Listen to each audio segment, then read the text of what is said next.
the ground nearby far outpaced my finest efforts.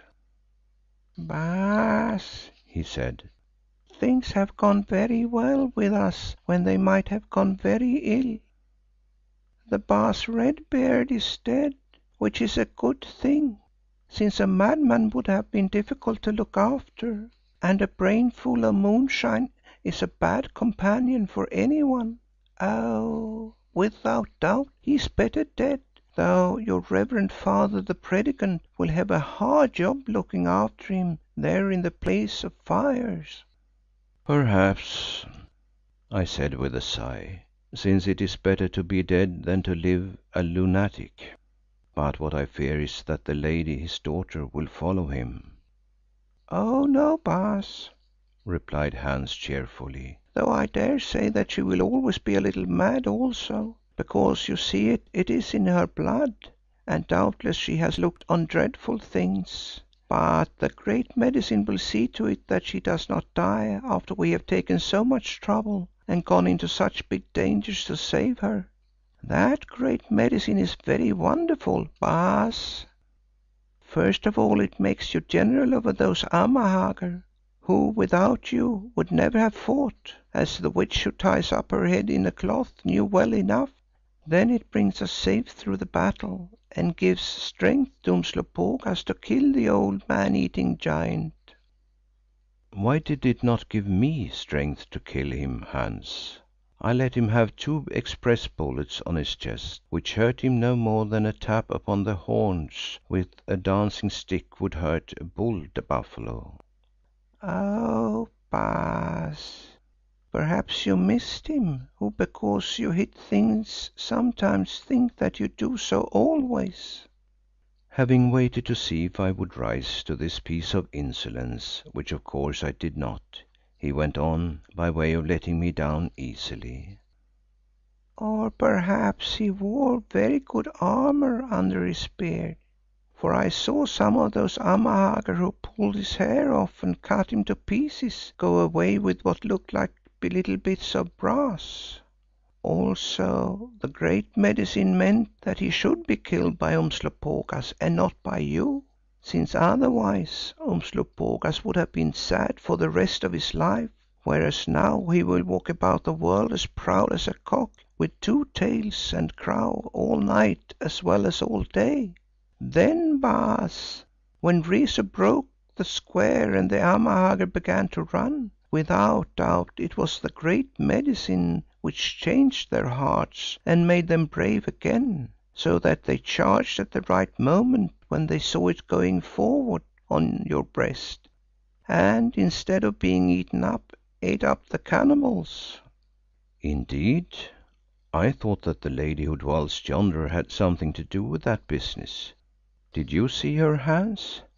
"Oh yes, I saw her, Baas, and I think that without doubt she lifted the cloth from over her head, and when the people of Rezu saw how ugly was the face beneath, it did frighten them a little. But doubtless the Great Medicine put that thought into her also, for, Baas, what could a silly woman do in such a case?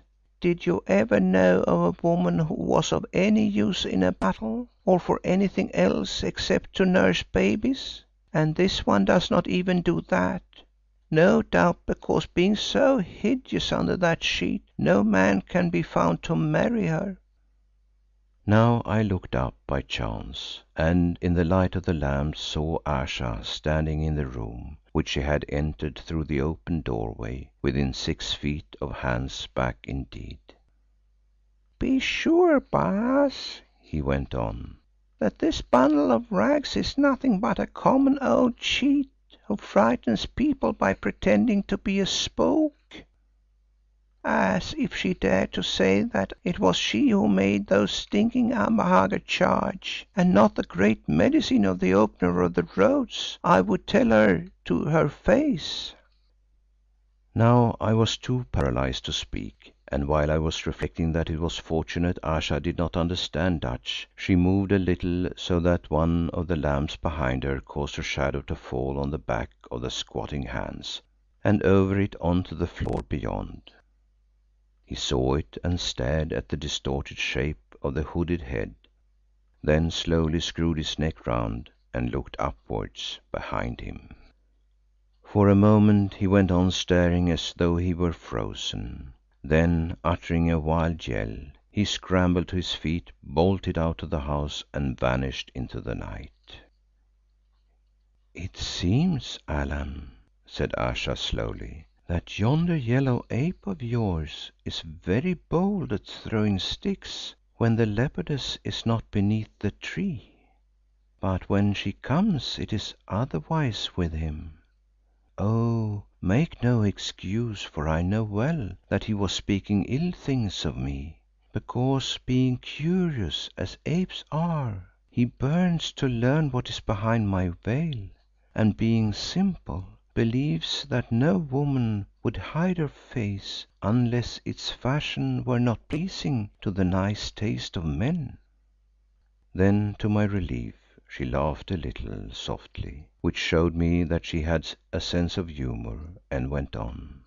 "Well, let him be, for he is a good ape and courageous in his fashion, as he showed when he went out to spy upon the host of Rezu and stabbed the murder priest by the stone of sacrifice." "How can you know the words of Hans, Ayesha?" I asked, "seeing that he spoke in a tongue which you have never learnt?" "Perchance I read faces, Allan." "Or backs," I suggested, remembering that his was turned to her. "Or backs, or voices, or hearts, it matters little which, since read I do. But have done with such childish talk and lead me to this maiden who has been snatched from the claws of Rezu and a fate that is worse than death. Do you understand, Allan, that ere the demon Rezu took her to wife, the plan was to sacrifice her own father to her and then eat him as the woman with her was eaten, and before her eyes?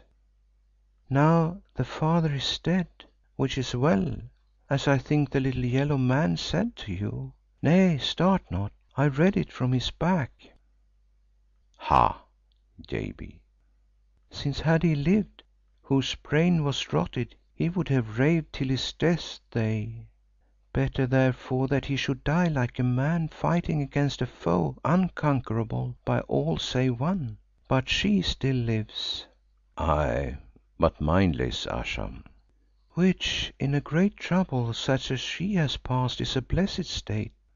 Oh Allan, bethink you, have there not been days, aye and months in your own life when you would have rejoiced to sleep in mindlessness?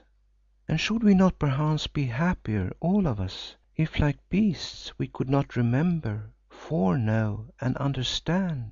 Oh, men talk of heaven, but believe me the real heaven is one of dreamless sleep, since life and wakefulness, however high their scale and on whatever star, mean struggle, which being so oft mistaken must breed sorrow, or remorse that spoils all. Come now." So I preceded her to the next ruined house, where we found Inez lying on the bed, still clothed in her barbaric trappings, although the veil had been drawn off her face. There she lay, wide-eyed and still, while the women watched her. Ayesha looked at her a while, then said to me, "So they tricked her out to be Ayesha's mock and image, and in time accepted by those barbarians as my very self, and even set the seals of royalty on her," and she pointed to the gold disc stamped with the likeness of the sun. "Well, she is a fair maiden, white and gently bred, the first such that I have seen for many an age. Nor did she wish this trickery.